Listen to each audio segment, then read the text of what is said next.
가에 심은 나무라. 우리 팔을 벌리고 옆에 계신 분들 내 옆에 앉아주셔서 감사합니다. 그런 마음을 가지고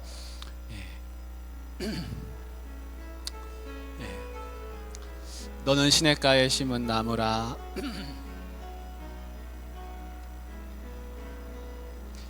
너는 시냇가에 심은 나무라. 하나님의 사랑 안에 믿음 뿌리 내리고 주의 뜻대로 항상 살리라. 아멘. 우리가 이제 사도행전 말씀을 이렇게 보고 있는데요. 우리 성경에는 성경을 이제 관통하는 여러 가지 이제 모티브 같은 것들이 있습니다. 그 중에 하나가 길이라는 거예요. 길.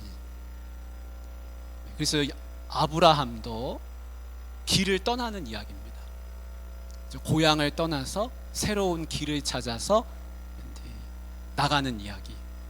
그게 이제 거기 길이라는 그런 모티브가 들어 있습니다. 출애굽도요.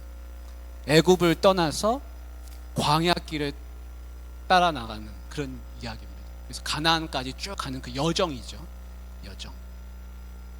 그래서 이 성경에는 길이라는 그런 모티브가 있습니다.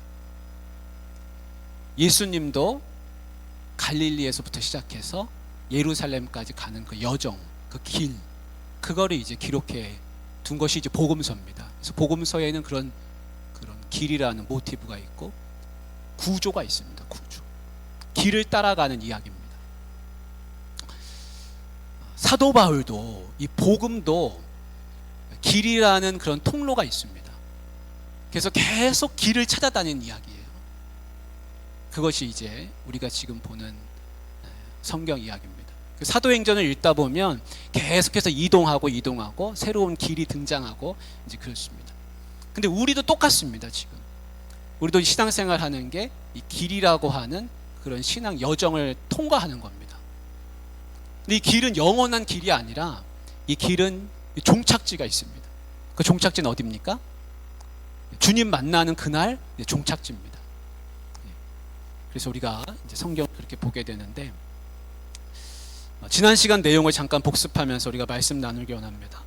지난 시간에 우리가 잠언 16장 9절 말씀을 제가 잠깐 읽어드렸었는데, 사람이 마음으로 자기의 길을 계획할지라도 그의 걸음을 인도하시는 이는 여호와시니라 라는 말씀을 여러분 알고 계실 겁니다. 그래서 길이 있는데, 성경에는 길이 있는데 그 길을 누가 인도해 가십니까? 사람이 인도하는 길이 아니라는 겁니다. 성경에 나오는 모든 길은 하나님이 인도해 가시는 길입니다. 내 인생길도 똑같습니다. 내 인생길이라고 해서 다른 게 아니라 내 인생길의 운전대 잡으신 분은 하나님이신 거예요. 하나님. 이거를 조금 넓게 보면은 우리 교회의 운전대 잡으신 분도 하나님이시라는 것을 반드시 인정해야 됩니다. 국가관도 똑같습니다. 그래서 이스라엘은 나라의 국가관이 하나님이 인도하신다는 겁니다. 우리나라도 똑같습니다. 이 땅 대한민국도 지도자들이 많이 있는 것 같지만 그 지도자들이 인도해 가는 게 아니에요. 그러니까 하나님이 인도해 가신다는 그런 국가관을 가져야 됩니다. 그래야 보는 눈이 달라지는 겁니다. 세계관도 마찬가지입니다. 세계를 움직이시는 분은 하나님이시라. 그래서 사람이 마음으로 자기 길을 아무리 계획해도 걸음을 인도하시는 분은 반드시 하나님이라는 걸 알고 내가 계획하는 이 길이 하나님 뜻에 부합한가 아닌가를 늘 생각해보고 점검해야지, 안 그러면 이제 엉뚱한 길로 또 가는 것이죠. 그래서 바울 일행도 마찬가지입니다. 바울 일행도 안디옥 교회를 처음에 떠나서 길을 갈 때는 마치 자기들이 가는 것처럼 어디론가로 가고 싶었던 길이 있었다는 겁니다. 그게 아시아였잖아요. 근데 하나님이 원하시는 길은 또 그게 아니었습니다. 그래서 유럽으로 건너가게 하시는 겁니다. 그리고 지난 시간에 거기까지 봤습니다. 그래서 마게도냐 지방으로, 드로아에서 배 타고 마게도냐로 건너가면 대륙이 바뀌는 거예요. 대륙이. 그래서 아시아에서 이제 유럽으로 건너가게 됩니다. 바울이 어떤 사람입니까, 여러분? 바울은 철두철미한 사람입니다. 아주 자기 계획이 확고한 사람입니다. 그런 바울이 이 진로를 바꿔서 자기가 생각하지 않은 길로 간다는 것은 여러분 바울 이 개인한테는 큰 사건입니다. 여러분 인생길을 계획하고 계실 겁니다. 나는 이렇게 해야지. 근데 그게 어느 날 바뀌는 겁니다. 여러분 그때 얼마나 그것이 충격으로 와닿겠습니까? 근데 그 충격으로 와닿을 수밖에 없는 게 환상 가운데 나타나서 마게도냐 사람이 손짓을 하면서 건너와서 우리를 도와달라고 하는 겁니다. 뭐 그것뿐만이 아니라 성령이 말씀을 못 전하게 하시고 예수의 영이 우리의 길을 다른 데로 인도하는 것을 계속 경험하게 됐다라고 성경은 기록하고 있습니다. 그래서 바울 이 복음 전도자 일행이 다 이제 하나님의 뜻에 수긍하고 아시아가 아니구나, 이 길이 아니구나, 그러고 나서 이제 길을 바꾸게 됐습니다. 우리가 볼 때는 이것이 그냥 길을 바꿨구나 이렇게 생각할 수 있지만 그 당시에 그들에게는 굉장한 사건이었다는 것이죠. 그래서 우리가 이제 중요한 걸 배우게 되는데, 요즘 그 선교학이라고 하는 학문에서도 중요한 주제가 하나 있습니다. 그거는 뭐냐면 선교는 하나님이 하신다라는 겁니다. 선교는 하나님이 하신다. 그래서 바울 일행은 그걸 이제 고백하게 되는 겁니다. 우리가 길을 계획한다 할지라도 하나님이 길을 정하신 대로 가야 하는 거구나. 그리고 선교는, 복음 전도는 우리가 하는 게 아니라 하나님이 하신다라는 겁니다. 하나님이 하신다. 그럼 내 인생의 주관자가 누구십니까? 하나님이십니다. 이거를 자주 고백하면, 많이 고백하면 할수록 하나님의 길은 무엇일까? 그거를 물으면서 갈 수가 있습니다. 그래서 복음 전도도 하나님이 하시는 겁니다. 내 인생도 하나님이 주관하시는 겁니다. 우리나라의 복음에 크게 기여한 이제 언더우드 선교사님 계시잖아요. 근데 언더우드 선교사님 이야기를 쭉 읽어보면 재밌는 이야기가 있는데, 언더우드 선교사님은 원래는 우리나라에 올 생각이 없었습니다.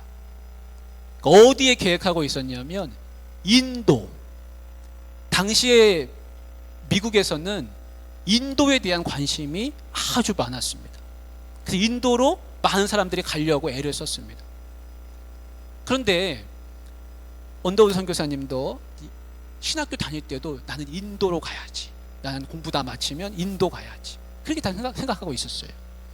근데 어느 모임에 우연히 갔다가 그 모임에서 앞에 나서서 한 사람이 무슨 이야기를 하냐면, 저 아시아에 조선이라고 하는 나라가 있는데 그 조선에는 복음 전하는 사람이 한 사람도 없다.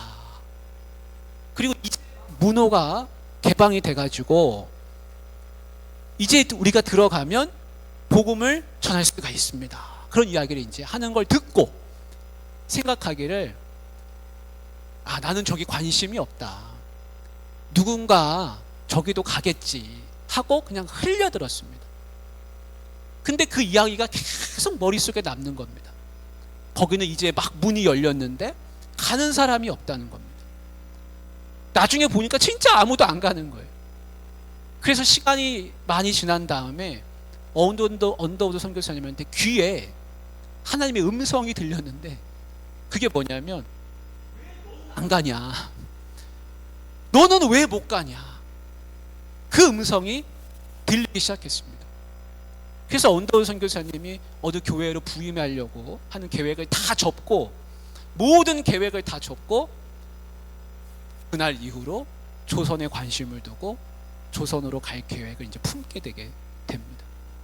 만약에 엄도훈 선교사님이 우리나라에 안 왔다고 한번 생각해 보십시오. 그러면 아마 역사가 또 달라졌을 겁니다. 그러니까 하나님이 주관하시는 것을 우리는 고백할 수밖에 없습니다. 저도 이제 그 선교지에 있을 때 낯선 선교지에 갔습니다. 낯선 선교지에 갔는데 가서 무슨 생각을 했냐면 여기서 도대체 무슨 일을 할까? 누가 와서 같이 손잡고 일하자고 하는 것도 아니고 어떤 시니어 선교사님이 계셔서 같이 이끌어주는 것도 아니고 그 지역에 저희 가정 말고는 다른 선교사님들은 아무도 없는 거예요.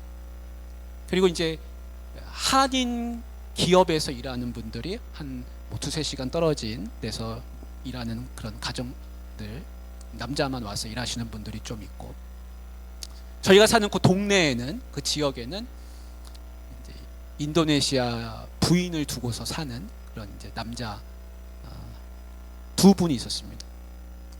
그러니까 이제 한국 사람이 별로 없고 선교사는 이제 저희밖에 없었습니다. 근데 가서 이제 무슨 일을 해야 될까? 맨 땅에 이제 헤딩하기 시작하는 겁니다. 근데 이 길이 없는 것 같지만 놀라운 길이 하나 생겼습니다. 그게 뭐냐면 저 숲속에, 밀림 속에 있는 이제 아이들이 고등학교를 마치면 이 동네로 온다는 걸 알게 된 거예요. 그래서 그 아이들을 하나 둘씩 모아가지고 집에서 예배를 드리기 시작했습니다. 그 조그만 방을 하나서 예배를 드리고, 그래서 이제 기도처처럼 그런 모임이 이제 시작되게 됐습니다. 그래서 하나의 이제 사역이 만들어진 거예요. 그 길이 없는 것 같았지만 알고 보니까 또 길이 있더라는 겁니다. 하나님이 우리를 거기다 보내신 이유를 또 거기서 발견하게 됐습니다. 또 시간이 지났습니다. 제가 어떤 공무원을 찾아갔습니다. 처음에 찾아갔더니 자리에 없다고 안 만나주더라고요. 두 번째 찾아갔습니다. 또 못 만났습니다. 한 세 번째쯤 갔습니다. 갔더니 이제 그 사람을 만났습니다. 여자예요, 여자. 근데 그 알고 보니까 그 사람이 저를 오랫동안 마치 기다렸던 것처럼 너무 반겨주는 거예요. 너무 좋아하는 거예요. 나는 한국에서 온, 나는 목사인데 내가 여기서 일을 좀 하고 싶다. 나 좋은 일을 하고 싶다. 그 사람이 길을 열어주는 겁니다. 그래서 그 사람이 이런 사람도 소개해주고 저런 사람도 소개해주고, 놀라운 일이 생기는 거예요. 그래서 여러분 어디를 가든지요, 길이 있다는 것을 알 수 있습니다. 길이 없는 것 같은데 길이 있더라는 겁니다. 그래서 막막할 때, 깜깜할 때, 내가 뭐 해야 할지 모를 때 두드리면 다 열리는 겁니다. 그래서 여러분 어디를 가시든지 길이 있음을 늘 경험하실 수 있기를 바랍니다. 이제 11절부터 나오는 거는 무슨 이야기냐면 유럽으로 본격적으로 건너가는 이야기가 시작이 됩니다. 그래서 드로아에서 배를 탔습니다. 사모드라게와 네아폴리를 거쳐서 빌립보에 이제 도착을 하게 됩니다. 그래서 빌립보를 설명하는 두 구절이 있습니다. 그거는 뭐냐면 마게도냐 지방의 첫 성이라라는 표현하고 로마의 식민지라라는 이야기입니다. 당시에 이 마게도냐는 하나의 주입니다. 주. 로마에는 여러 주가 있었거든요. 근데 그 주 중에 하나가 이제 마게도냐인데, 그 마게도냐 지방의 수도는 어디냐면 데살로니가예요. 데살로니가. 우리 성경에도 데살로니가 있죠. 근데 데살로니가도 큰 성읍이지만, 도시지만, 이 빌립보가 그 데살로니가 그 마게도냐로 들어가는 관문 역할을 합니다. 그래서 이 바울 일행이 이야기하는 거는 뭐냐면 이 마게도냐 지방의 첫째 가는 성이라, 그만큼 큰 성이라. 그래서 빌립보는 아주 큰 성읍입니다. 그리고 두 번째는 뭐냐면 로마의 식민지라는 겁니다. 당시에 뭐 로마의 식민지 아닌 곳이 어디 있습니까? 다 로마 땅이죠. 뭐 이스라엘도 로마 땅이잖아요. 다 로마 땅이에요. 근데 로마의 식민지라고 하는 표현은 뭐냐면 로마 황제가 로마를 위해서 충성되게 헌신하고 열심을 다한 군인들, 평생을 로마 황제를 위해서 싸웠던 그 군인들이 퇴역을 하면, 은퇴를 하면 이 빌립보에다가 땅을 줬다 그래요. 그러니까 이 빌립보는 어떤 사람들이 많겠습니까? 퇴역 군인들이 많은 거예요. 그 사람들이 큰 땅을 가지고 많이 와서 농장을 가지고 이제 경영하면서 살고 있는 사람들이 많이 있는 겁니다. 그러니까 로마의 식민지라는 그 말 뜻은 뭐냐면, 여러분 평생 로마 군인으로 살다가 그 사람들이 모여서 많이 있는 그런 도시는 어떤 느낌이 들겠습니까? 완전한 로마적인 색채가 강하겠죠. 그게 로마의 식민지라고 하는 그 말 뜻이 그 속에 포함되어 있습니다. 자, 그러면 바울 일행한테는 이 빌립보가 어떻게 와닿을까요? 로마의 색채가 그렇게 강하다면 바울 일행한테는 아주 낯선 곳이죠. 낯선 곳이죠. 오죽하면 유대인 회당이 없는 겁니다. 유대인 할례 받은 사람 10사람, 남자 10명이 모이면 회당을 만들 수가 있다 그래요. 근데 이 회당이 여기 없습니다. 그러니까 유대인들이 많지 않거나 있어도 영향력이 미미한 그런 곳이 빌립보입니다. 그러니까 굉장히 로마 문화가 강한 곳이라고 이렇게 할 수 있습니다. 바울 일행이 여기서 이제 며칠을 머물게 됐습니다. 수일을 유하다가 이런 말씀이 나오죠. 그래서 거기서 며칠을 머물면서 도대체 왜 하나님은 우리를 이 빌립보에 보내셨을까? 이런 생각을 얼마나 많이 했겠습니까? 왜냐하면 여기에 올 뜻이 없었잖아요. 내가 여기 올 생각이 없었는데 하나님이 일로 보내신 거 아닙니까? 그러면 도대체 하나님은 왜 여기다 우리를 보내셨을까? 여기 뭐 회당도 없고 이렇게 로마의 색채가 강한데 여기서 어떻게 우리가 복음을 전할 수 있을까? 아마 이런 생각들을 많이 하면서 과연 하나님은 어떻게 일하시며 어떻게 역사하실까? 이런 궁금증이 많이 있었을 겁니다. 그런 가운데서 이제 첫 번째 안식일이 됐습니다. 안식일. 그래서 바울 일행이 이제 어디 기도할 곳이 없을까 하면서 찾아간 곳이 강가입니다. 강가. 왜냐하면 당시의 유대인들은 안식일이 되면은 모이지 못하면 어딘가 가서라도 기도를 했다는 겁니다. 그래서 강가는 사람들이 많이 모이지 않고 이제 한적한 곳이니까 거기 가서 이제 기도할 수 있는 것이죠. 그래서 그 바벨론에 끌려간 사람들도 그발 강가에서 울면서 기도했잖아요. 마치 우리 지금 현재 우리 그리스도인들이 주일이 되면 어떻게 해서든지 내가 주일 성수를 하려고 하는 마음이 있는 것처럼 바울 일행도 안식일이 되면 어딘가에 가서 기도해야 되는 겁니다. 여러분 혹시 여행하시다가 외딴 지방에 가시거든 주일이 되면 어떻게 해야 됩니까? 그러면 그 동네에 있는 교회라도 찾아 들어가셔야죠. 거기 가셔서 예배하시는 겁니다. 그 성도는 늘 예배하는 사람이잖아요. 그 주일을 잊어버리지 않는 사람. 그 전통이 어디서부터 옵니까? 안식일을 거룩하게 구별했던 이 믿음의 조상들로부터 내려온 신앙의 유산입니다. 유산. 그 주일 성수 해야 되느냐 말아야 되느냐, 율법이냐 아니냐 이런 문제가 아니라요. 이거는 하나님이 우리에게 주신 거룩하게 구별된 날이에요. 그러니까 어딜 가서든지 예배하면 되는 겁니다.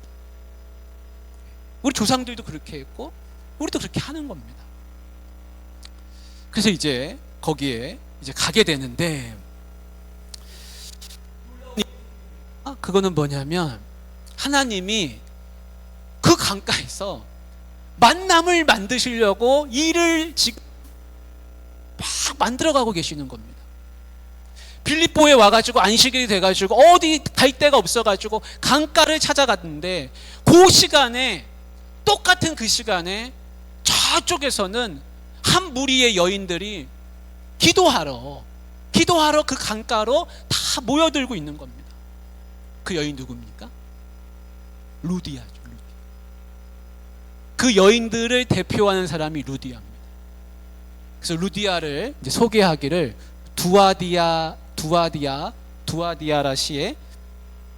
두아디라시라의 시에 있는 자색 옷감 장사라 이렇게 얘기해주고 있습니다. 그 두아디라라는 그 시가 아시아 지방에 있었는데 굉장히 면직 산업, 염색하는 그런 산업이 유명했다 그럽니다. 근데 거기서 쉽게 얘기하면 거기가 고향인 사람인 거예요. 고향인 사람. 그러니까 어릴 때부터 뭘 보고 자랐겠습니까? 루디아는 두아디라에서 그 늘 하는 사람들이 염색하는 거, 면직 산업, 아마 그 집이 어쩌면 아마 그런 일을 했을 가능성이 많습니다. 거기서 그걸 보고 배운 거죠. 그 가업을 이어받은 거죠. 그러니까 몸이 어렸을 때부터 여기에 아주 이 자색 옷감 여기에 다루는 일에 아주 능숙한 일을 다 배워서 몸에 익힌 그런 사람인 겁니다. 근데 이 루디아가 이제 장사를 하는 거예요. 장사. 그래서 여자지만 아주 훌륭한 비즈니스 여성이 된 겁니다. 큰 사업을 하는 사람인 거죠. 자색이라는 건 여러분, 자주색은 당시의 귀족층들만 입었다고 하지 않습니까? 그러니까 아주 비싼 고급 원단을 다루는 사람인 거예요. 그러니까 굉장한 자본가죠, 사실은. 굉장한 재력이 있는 사람입니다. 아마 그 여인들이, 이 루디아하고 함께 있었던 그 여인들이 이 루디아하고 같이 일하는 여성들의 가능성이 많습니다. 근데 루디아는 이방 사람이에요. 헬라 사람입니다. 근데 어떤 마음을 가지고 있습니까? 하나님을 섬기는 마음을 가지고 있습니다. 그래서 그들이 안식일이 되니까 다 강가에 와가지고 이제 기도하러 모이는 겁니다. 그래서 하나님은 한쪽에서는 바울 일행을 모아주시고 한쪽에서는 루디아의 일행을 불러 모아주시는 겁니다. 어디로 모아주셨습니까? 강가로. 뭐 하러요? 기도하러. 여러분, 기도하다가 역사가 일어나는 줄 믿습니다.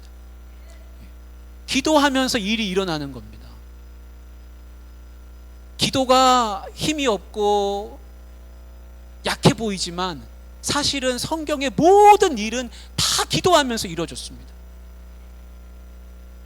120명의 사람들이 마가의 다락방에 모여 기도했습니다. 그래서 성령의 역사가 일어났고 복음의 역사가 일어나기 시작했습니다. 다 기도의 역사입니다. 기도의 역사. 하나님을 찾고 구하는 사람들은 기도하면서 역사가 일어나는 것입니다. 이 양쪽에 있는 이쪽의 사람들과 이쪽의 사람들이 모인 이유는 다른 게 아니에요. 기도하는 겁니다. 기도. 하나님을 찾아서 와서 거기서 만남이 이루어지고 그 만남 가운데서 하나님이 역사하셔서 무슨 일이 일어났습니까? 빌립보 교회가 바로 이 강가에서부터 출발하는 겁니다. 빌립보 교회가. 여러분, 모든 역사는요 기도하면서 이루어지는 겁니다. 기도하면서. 그래서 우리가 지금 한 생명 살리기 릴레이 금식기도 운동을 하고 있는데 이것이 결코 작은 일이 아니라 이 일을 하다가 역사가 일어나는 줄 믿으시길 바랍니다. 이게 작은 일이 아니라 우리가 다 같이 참여하면서 같이 기도할 때 하나님은 지금 일하고 계시고 우리가 알지 못하는 일이 우리 앞에 놓여져 있는 것입니다. 그것을 우리는 기도함으로 성취해 가는 것이죠. 그래서 루디아는 이제 놀라운 일이 일어나게 됩니다. 바울을 만나면서 예수님을 전해 듣게 됩니다. 거기서 이제 세례를 받게 됩니다. 그 루디아는 늘 그 강가에 오늘만 왔겠습니까? 아니잖아요. 오늘만 온 게 아니라 안식일이 되면 늘 거기에 오는 것이죠. 바울 일행은 오늘 처음 왔어요. 그렇지만 루디아의 일행은 늘 거기 기도하러 온 겁니다. 늘 기도하다가 역사가 일어나는 거예요. 오늘 기도했는데 아무 일도 안 일어날 수 있죠. 내일 기도했는데 안 일어날 수 있습니다. 그러나 늘 기도하다 보면 새로운 일이 일어나는 겁니다. 만약에 루디아 이 일행이 기도를 게을리하는 사람들이어가지고 오늘 여기 딱 빠졌다고 한번 생각해 보십시오. 바울 일행은 왔다 가는 것이죠. 그건 만날 수가 없는 겁니다. 그래서 하나님의 역사는 갑자기 일어나는 것 같지만 사실은 갑자기가 아니라 늘 기도하던 그 사람들로 인해서 역사가 일어나는 줄 믿습니다. 그래서 기도의 자리를 지키는 사람들이 있어야 하는 겁니다.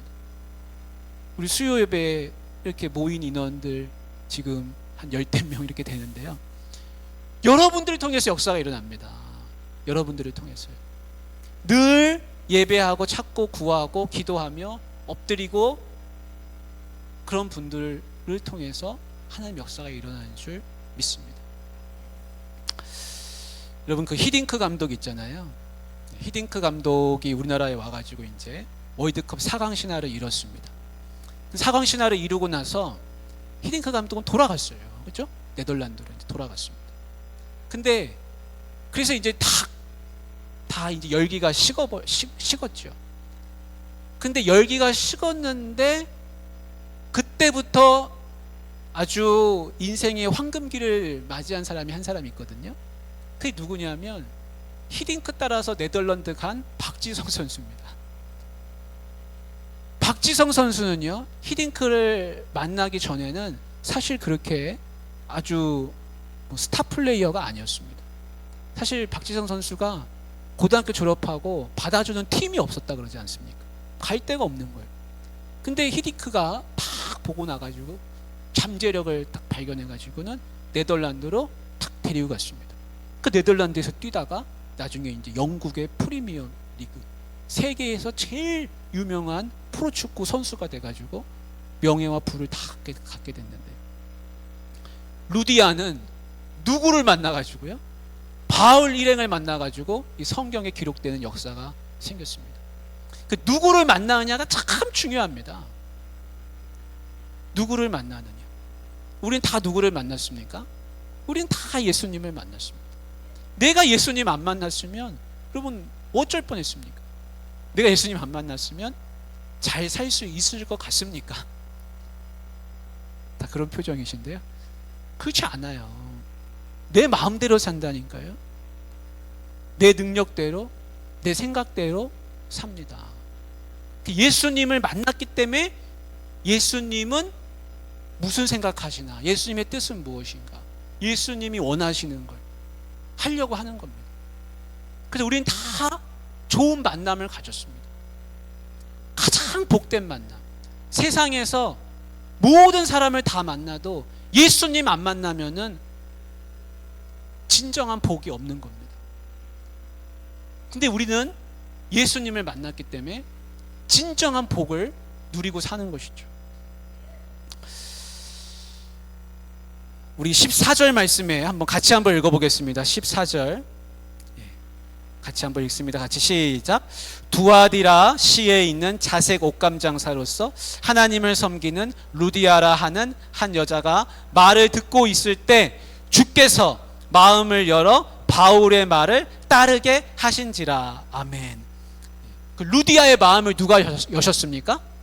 주께서. 주어가 주께서예요. 바울이 연 게 아닙니다. 그래서 우리는 복음을 전하지만 다 복음의 통로이고 도구일 뿐이지 내가 그 사람 마음을 열 수 없습니다. 내가 마음을 열 수 있다고 생각하면 큰 착각에 빠지고 나중에 낙심합니다. 아, 복음 전해도 안 되는구나. 그게 아닙니다. 하나님이 마음을 열어주시는 겁니다. 내 마음의 문은 누가 열어주셨습니까? 하나님이 열어주신 겁니다. 내가 열었습니다. 내가가 아니에요. 하나님이 여셨습니다. 우린 그 고백을 해야 됩니다.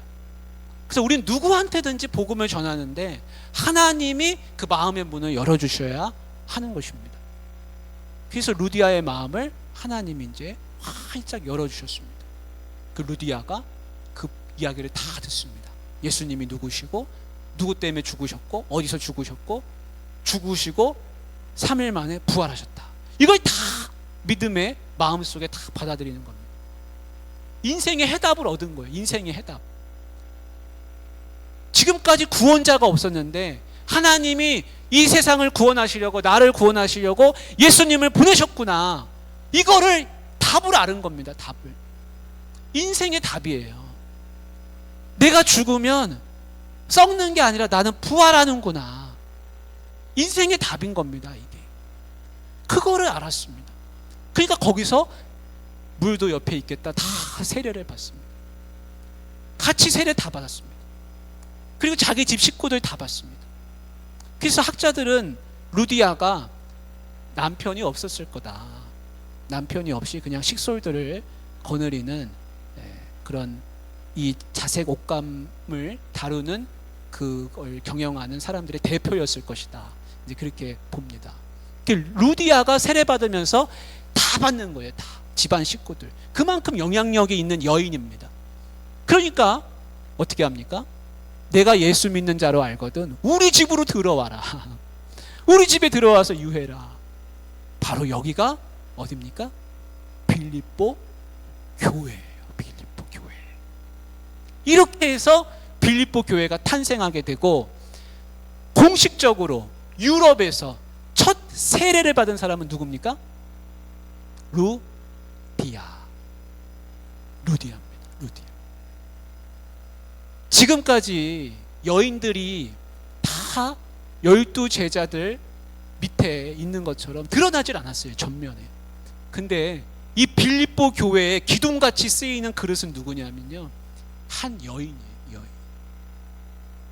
바로 루디아. 루디아가 빌립보 교회를 세워가는 겁니다. 하나님의 역사는요 이렇게 일어나는 거예요. 어디 기도할 데가 없을까? 마음이 안타깝네. 누구를 만나야 되나?